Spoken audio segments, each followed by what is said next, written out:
Família! A aula de hoje é sobre sociologia e família.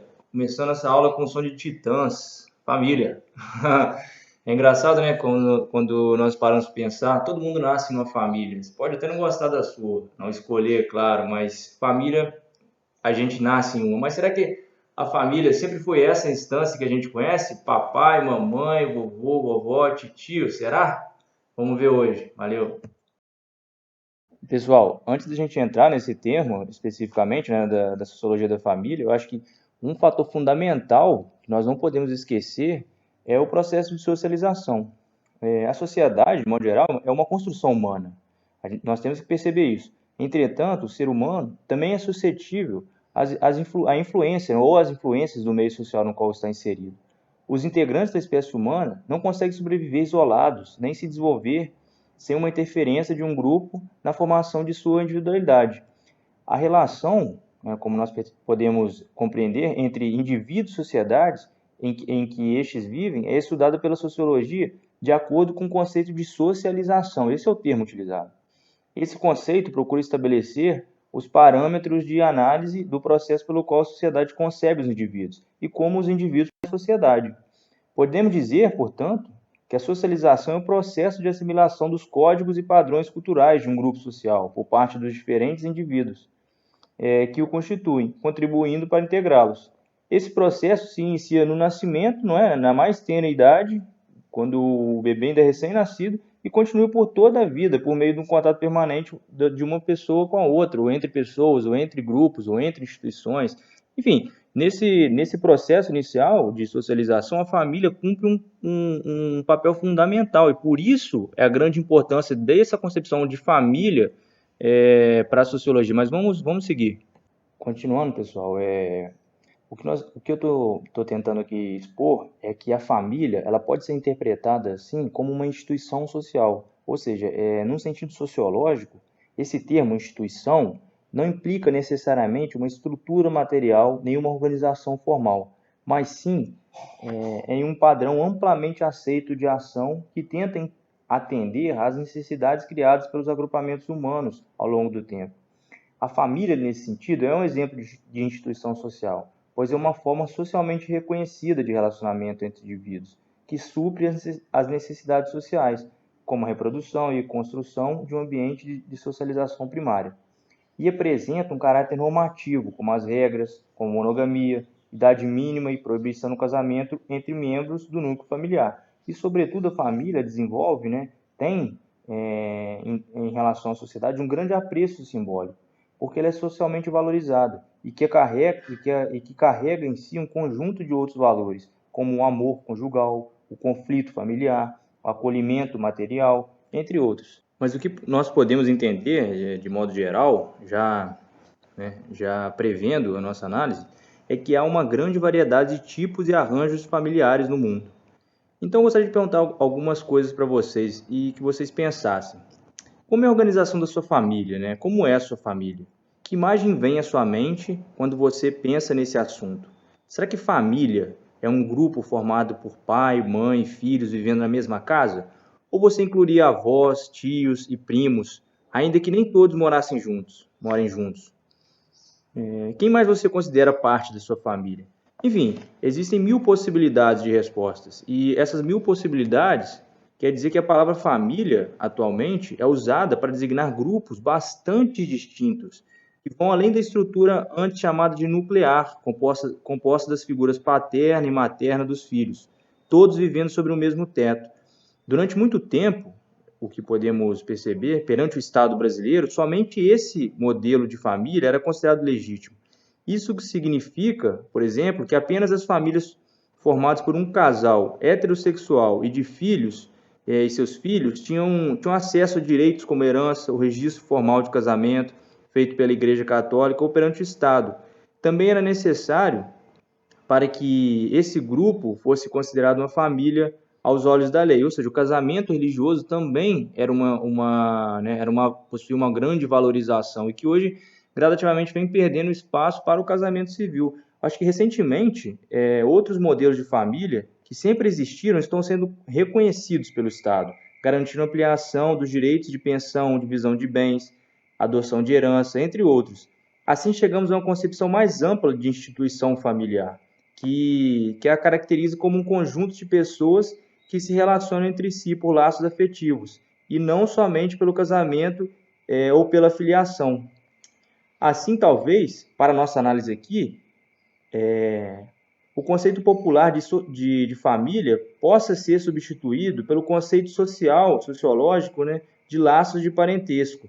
Assim são os laços de parentesco e os vínculos de afinidade, como sentimentos e interesses semelhantes, e ou a necessidade de sobrevivência que aproximam e mantêm unidos os membros de uma família, sem que obrigatoriamente esses vínculos, esses indivíduos coabitem, né, morem juntos na mesma casa, no mesmo lar.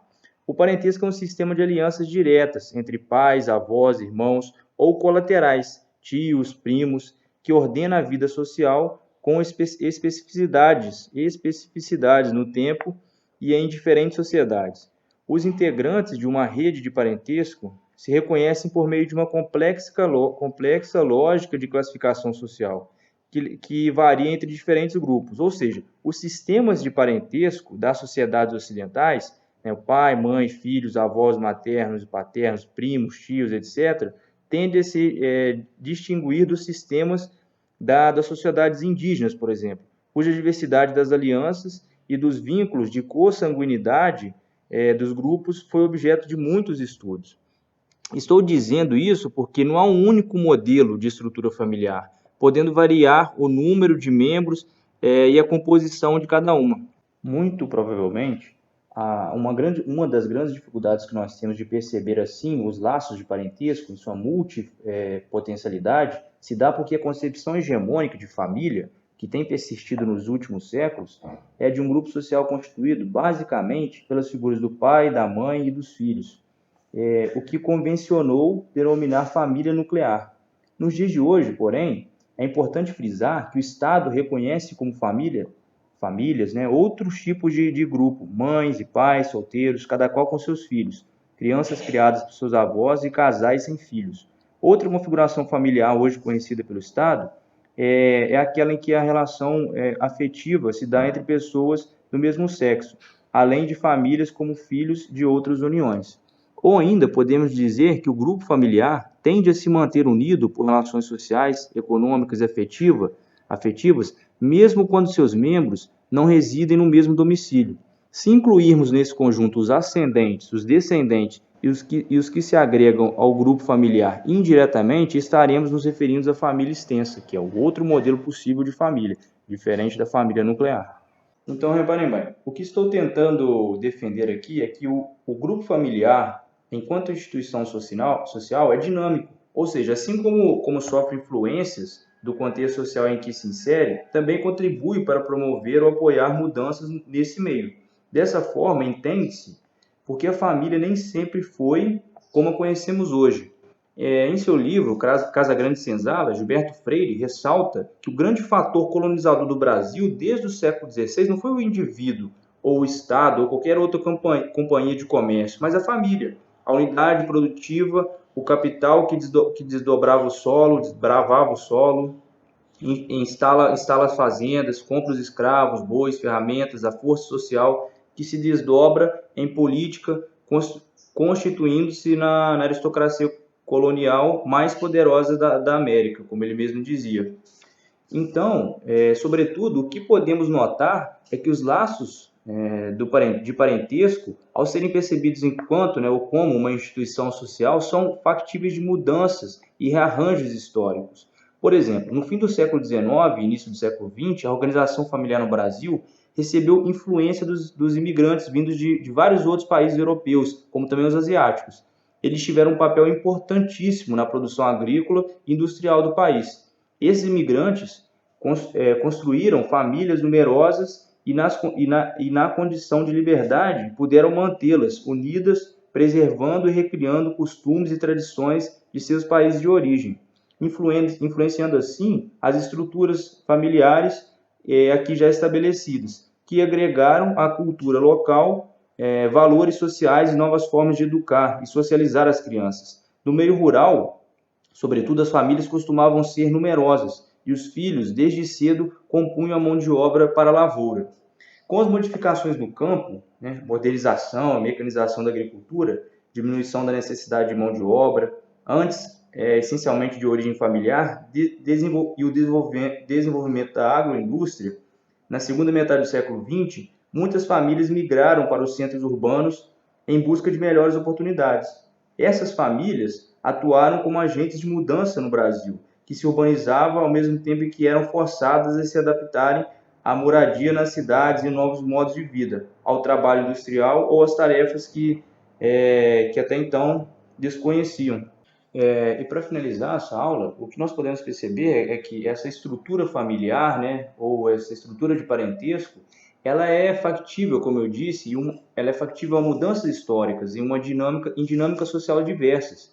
Isso porque nós nem levamos em consideração os grupos indígenas habitantes aqui do Brasil, que compreendem família, né, essa estrutura familiar, de uma maneira completamente diferente da nossa, agregando outros graus de parentesco e outras formas de perceber, de atuar, né, nesse sentido. Então, o que nós podemos resumir de maneira geral é que a família, enquanto instituição, ela é sim uma estrutura que modifica, plástica, né, que se constrói de uma forma e ao redor, no passar do tempo e ao redor das modificações sociais, ela vai se alterando. E isso é importantíssimo para a vida que nós levamos hoje, em um contexto urbano, ou seja, em um contexto rural, porque são maneiras diferentes de perceber a família, são maneiras diferentes de compreender as pessoas com as quais nós vivemos. Galera, agradeço muito a aula, agradeço que vocês, quem está assistindo, se quiser deixar o like aí, valeu, tchauzinho.